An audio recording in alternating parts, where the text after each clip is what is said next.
Skullface had some questionable methods, but he had a cool hat, a nuclear arsenal, and some good points about the cultural significance of the language we use.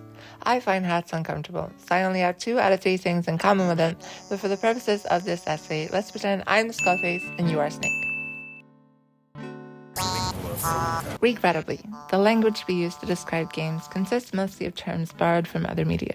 This is important to note because doing so leaves blind spots. There are words to describe the individual elements that make up video games. We have shorthand for music, visuals, and storytelling, but none to describe the point of conference between them in the context of gameplay systems.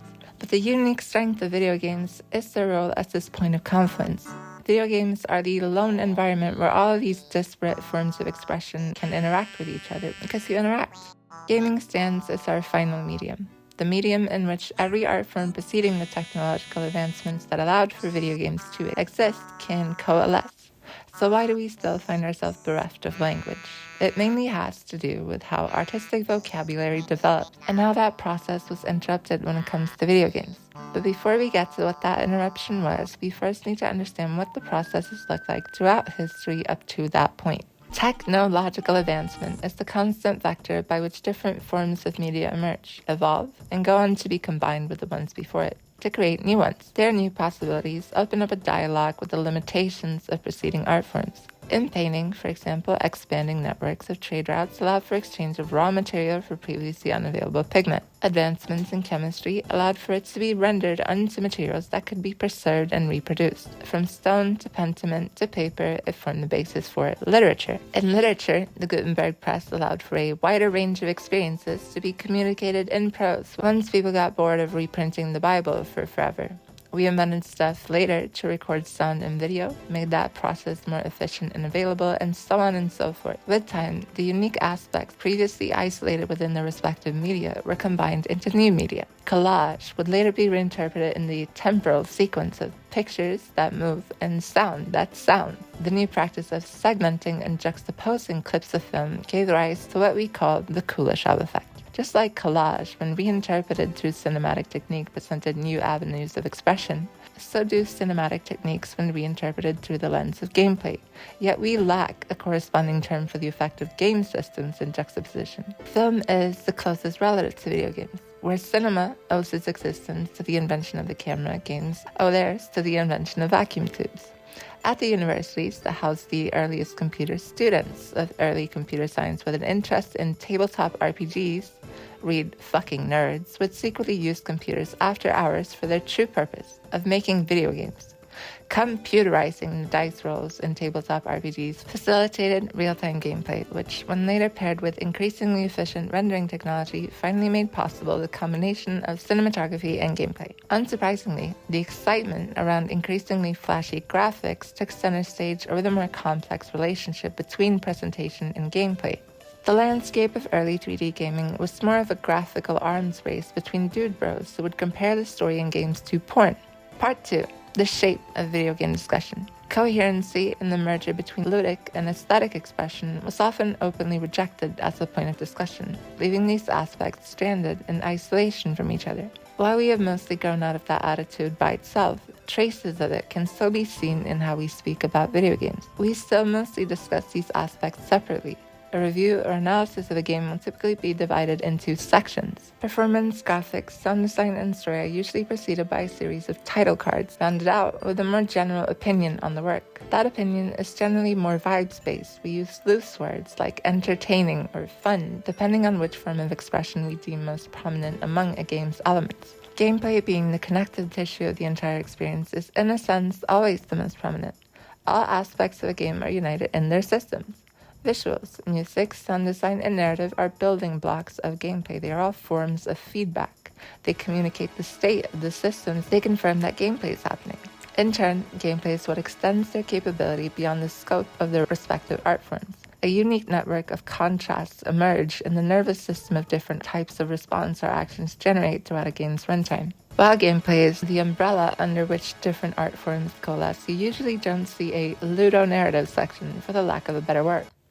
Well, there's your problem. We don't really have a better word when someone brings up ludonarrative dissonance. Old attitudes rear their head as people react with, oh, it's a game. What do you expect? Well, we don't expect it yet, do we?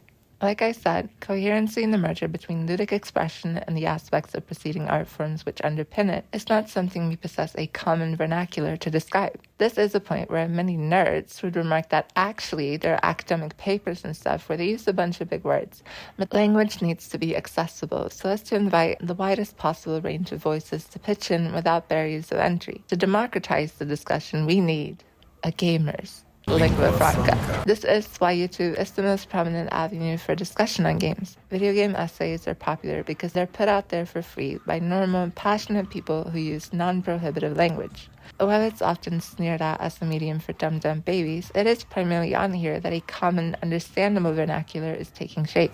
That's not to say YouTube is a level playing field by any means. Engagement favors drama over nuance after all, but looking past the influence of the algorithm, it is a rich environment for language to emerge. This essay is not an attempt to single-handedly establish that language because by its nature, it's something that emerges communally. Still, a good place to start is the closest relative we have to modern games and film. So, let's look at the ways the capabilities of cinematography are extended by the introduction of interactivity. What film brings to the table in the wider pantheon of art forms is cinematography. Before computer games had good graphics, only film had cinematography. Theater had people moving around saying stuff, yet it did not have the freedom of composition or cutting of footage unless you blink for a really long time. Now, games have cinematography, but film does not have gameplay, so this is our focus. How can you use the unique opportunities presented by a shifting player perspective in storytelling? What dynamics and contrasts are generated in these shifts? What are the unique artistic possibilities of a video game camera? Games as systems have a set of needs. The utility or perspective is always divided between visual expression and ludic necessity. While it is a necessity, it is also something that can be subverted in very interesting ways. So let us start with a classic example and move forward to the different types of video game camera. You were almost a Jill sandwich. 1996's Resident Evil, by technical necessity, had a fixed camera system. Consoles at the time could not handle real-time rendering of environments to the level of presentation its creators were aiming for. So then, backgrounds were rendered in advance, imported as stills to save processing power for the rendering of characters. Resident Evil 1's backgrounds were static, with polygonal models for the player characters and enemies layered on top. In gameplay, an expectation is built that backgrounds are a constant. Only polygonal models can move, and as such, they are the only variable in a scene. Therefore, they only establish a threat so long as they're on screen, meaning there are no hidden threats. So, when a dog bursts through a window, the barrier established in the expectation that the backgrounds themselves won't turn on the player is shattered. Were this a movie where technical limitations did not exist to generate this expectation, this would not be very scary at all. The framing is an obvious setup for a scare, but it's unexpected because of the rules the game had established in its systems. Up to that point, the threat of surprise was mostly relegated to the famously ominous level transitions, as they were the only points where elements of a scene could feasibly change. This expectation and the grounds for its subversion is something generated out of gameplay necessity. The technical limitations presented by the combination of audio-visual elements in conjunction with game systems are what made that scare possible. The potential of horror games grew further when in 1999 Silent Hill released, carrying with it its own workarounds for graphical limitations. The fog in the town streets expanded on the idea of an unpredictable gameplay space. Originally conceived with the same purpose of limiting the amount of polygons rendered on screen at a given moment, it would also take on a dual purpose of hiding dog in the fog. In this fully 3D environment, the dog could now jump out from anywhere at any time. By this point, maximum dog had been achieved and gaming could once more turn its gaze to the future.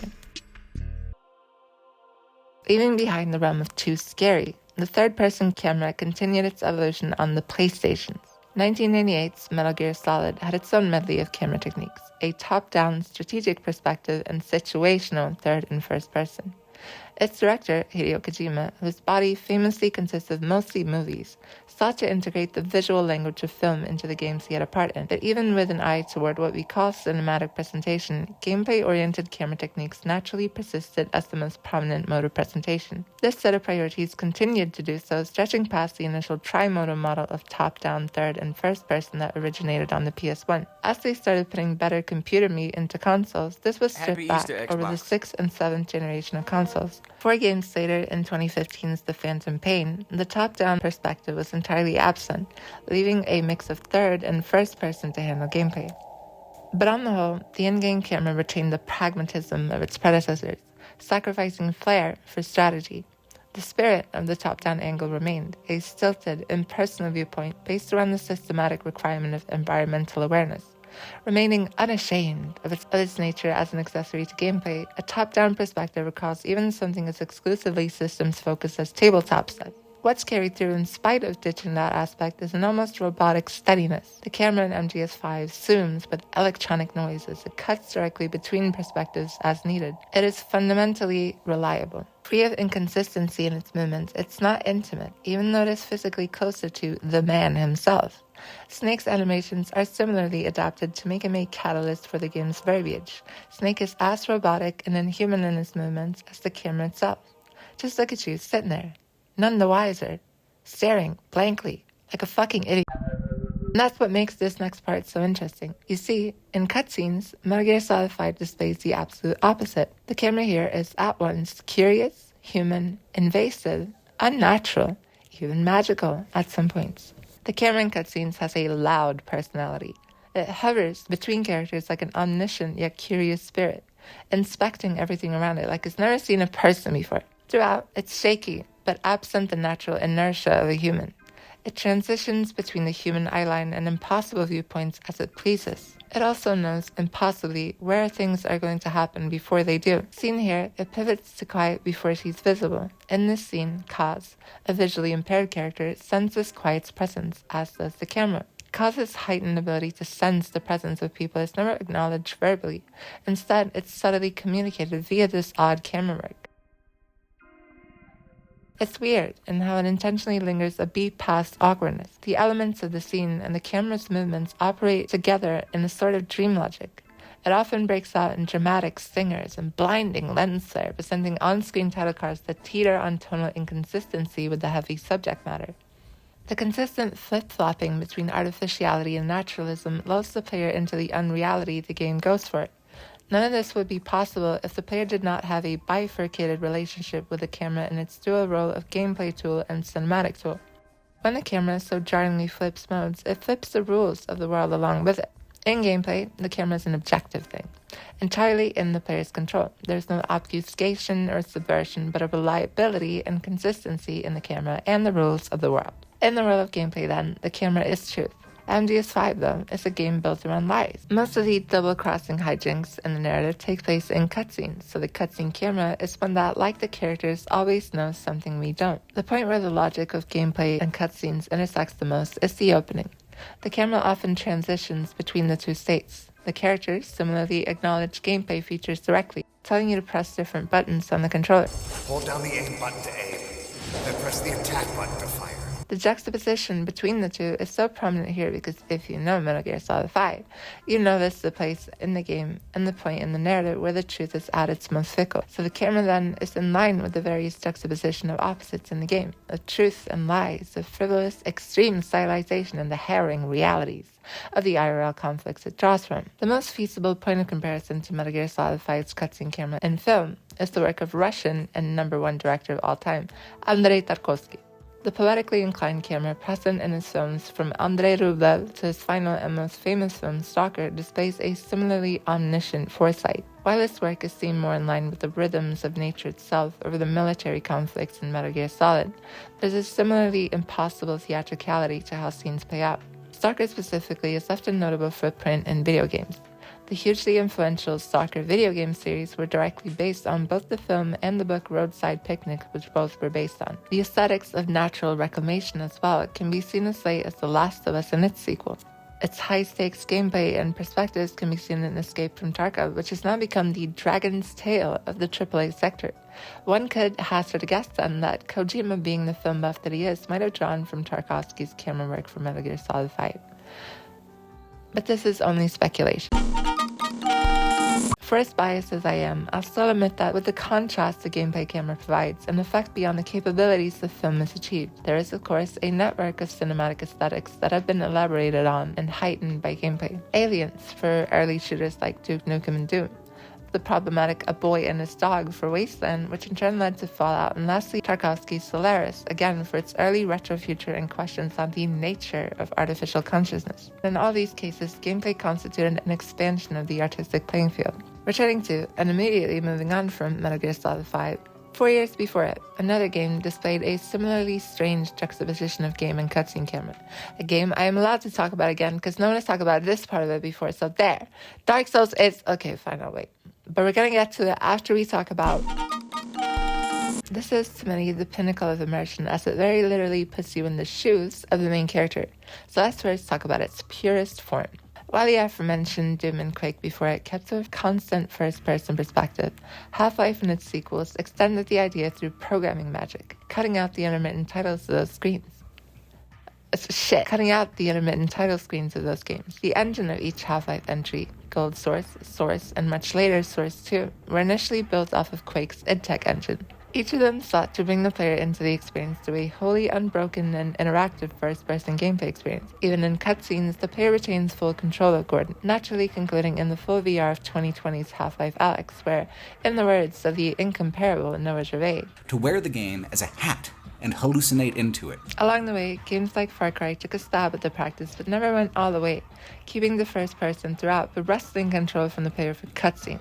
I was trying to face my fears, and the shark that I was standing close to just got run over. Choosing to temporarily forego their player-driven perspective for the sake of story. In a compromise, time was squared away for story moments. Examples of this are of course present in third-person games as well, the most recent high-profile example being the God of War reboots, a game which, like many, is called cinematic, as if they were created in an attempt to reach for the supposedly higher strata of prestige in film as a medium. In this regard, though, games are naturally more proficient at realizing an unbroken perspective. In truth, reaching for film would instead constitute a regression. The continuous perspective in games is an inadvertent reinterpretation of the seldom attempted one-er film. It's been tried as far as Hitchcock's Rope and extends as far forward as Birdman, which would later inspire The Revenant. For all live-action movies that attempt this, though, it presents a logistical nightmare and, as such, a much more compromised work. Instead of bringing the audience in, they consistently try and fail to hide cuts with whip pans and the like, a logistical compromise entirely absent from games, thus more wholly realized in the latter. So again, the question pops up of what language could be used to describe its unique set of abilities and accompanying techniques. Games don't follow film as much as they elaborate on it, so let's look at some of the ways they do. We all know about the Dutch angle, typically understood to imply that something is like the camera off. This is something that usually doesn't translate one-to-one in games outside of cutscenes, but games do have their own ways of inducing similar feelings. Perspective in video games is by necessity centered consistently on a central point. Whether that be classic survival horror games planting the camera in one spot, third-person games keeping the on-screen position of a character consistent, or first-person games having standard layout for their crosshair and view model. They're all necessary for gameplay as they provide visual predictability and clarity. So when the angle can't be manipulated so freely to provoke the emotional response of a Dutch angle, visual effects typically take its place as a tool for a visual indication of wrongness. Or whatever. Darkness, lens distortion, or chromatic aberration are common in horror games like Call of Cthulhu or action games like Max Payne 3. It's a nice enough little comparison in the micro, but something in the macro, more universal, is where this can go largely uncompromised is, again, fixed camera games. In them, key visual elements can be arranged without having to account for a malleable perspective. Though this too can be creatively circumvented in level design. Through limiting the player's movement and verbiage within a space, the intended impression of a scene can be preserved.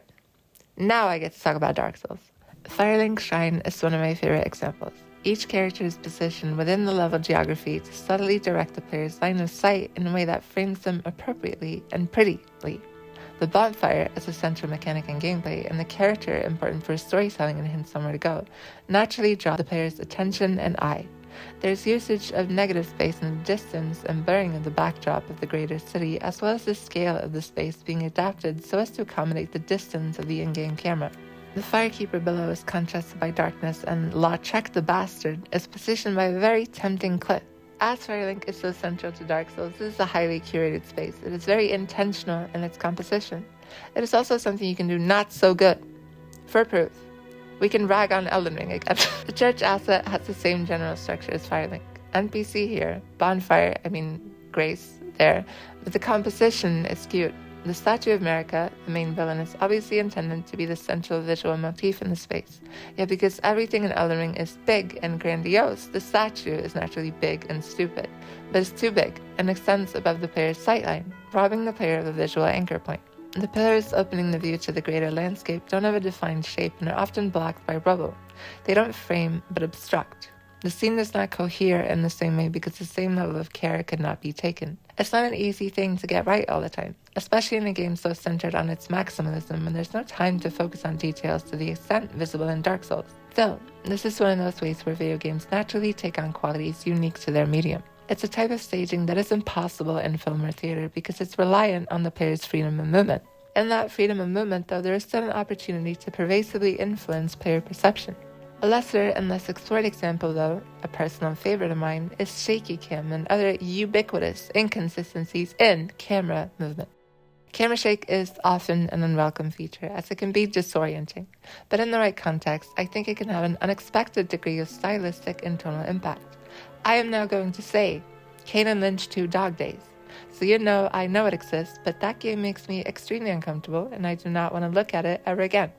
Max Payne 3 also had shaky cam paired with distortion, but in each, remarking on it would simply be stating the obvious. It is a direct translation of shaky cam as shorthand for things being a mess. It is messy, so the camera is messy in a way that is one-to-one with film. Man on Fire is literally Max Payne, and Max Payne on Fire is the Max Payne movie, which we shall get to. But first, special perfect video game shaky cam. All cinematic techniques we've spoken about up to this point carry a dual purpose. As such, we are distinguishing between plain shaky cam and handheld. Camera shake within gameplay is usually applied to communicate impact. Explosions shake your camera. It can indicate fall damage, but is probably most commonly used to communicate that you got bonked on the head real hard. The animations for which often lock you in place for their duration, serving as a minor setback or consequence for being a stupid idiot. It is not rocket science, but getting bonked on the head science. It's about as clear-cut as the usage of handheld cam in the other two games, but there is another aspect to handheld in the way it translates to the visual language of games. Handheld is, in essence, a method of calling attention to the human factor. A steady, clinical camera is, in most cases, advantageous for a game's systems. The camera system of any given game is built around the needs of the player and centers squarely on that perspective as accommodated for by more clinical camera work. So what really stands out is when a separate perspective, like a cutscene, implies the presence both of a camera and a fallible body operating it. One of the most underrated visual elements to Dark Souls' presentational unreality is the use of handheld. Every boss introduction opens with an ominous, gently swaying shot, as if whoever holds the camera is trembling in fear the same as you. Apart from its purpose in building up the threat of the situation lies something else, though. Something incredibly strange that's always mystified me, but I've never seen anybody actually mention. What is that? Did you notice that I said camera? Who is holding a camera in Lordran? Is there a Batwing demon beyond the frame going full Lakitu? Well, one could hope, but the answer is probably no. The other way this camera technique recalls its heritage within postmodern cinema is such a subtle yet wondrous detail to me. I say postmodern because handheld was something generally frowned upon for the lion's share of cinematic history, seen as unprofessional, a blemish on the work. Yet as cinema outgrew its more stilted sensibilities, these imperfections came to be embraced as an evolution of the medium, another tool in the toolbox. Lens flare is a similar example where lenses would previously often be treated with salves in order to mitigate the effect, while now you see it often deliberately added in post, sometimes to an annoying degree. Handheld is something that rose to prominence in the era of digital, where imperfections of equipment were more commonly and easily negated. Handheld grew as a response to a yearning for a more naturalistic and human visual fare.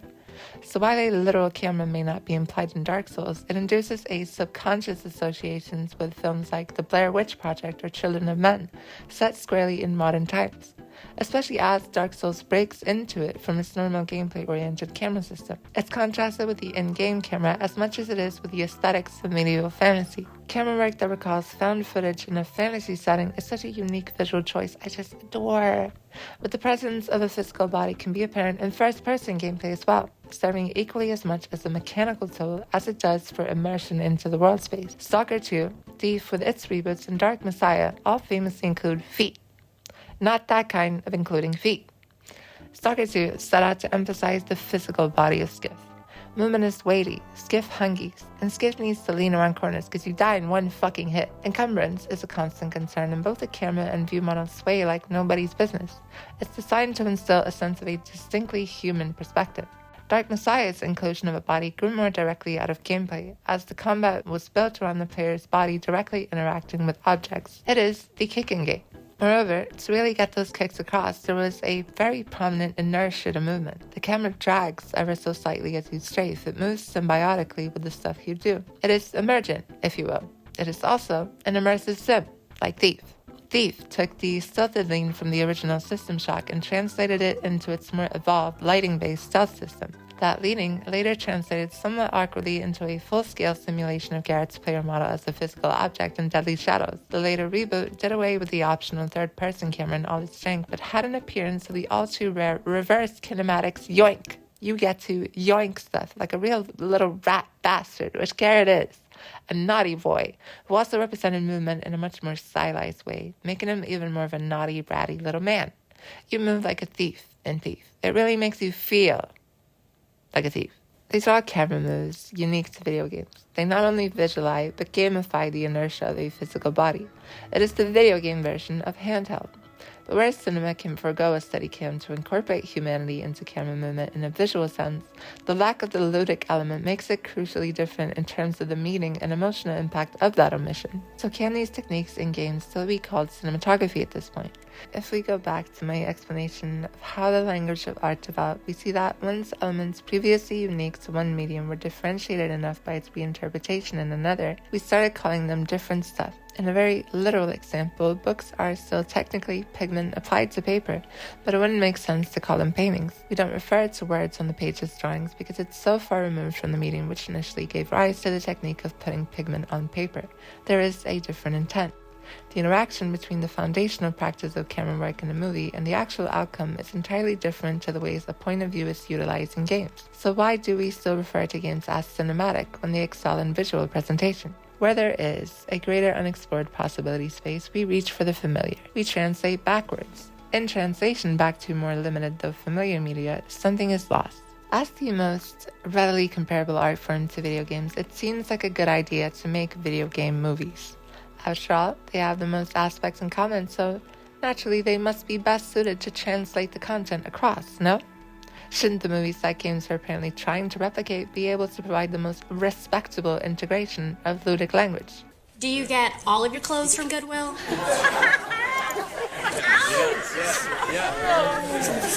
Okay, you know what? Au contraire, Snake. Being the closest medium to games by simple quantity of shared aspect is what renders film to be the least viable medium for adaptation. Adapting a game into a film is essentially building it around the absence of what it's attempting to carry across. If you made a sculpture of a random point in a chess game, every single aspect would carry across apart from interactivity, which is the point of chess, unless you find it way more fun to knock all the pieces over, which I do. So naturally, if you saw this sculpture, you would go, oh, chess, and then grab a piece only to find out it's stuck to the board.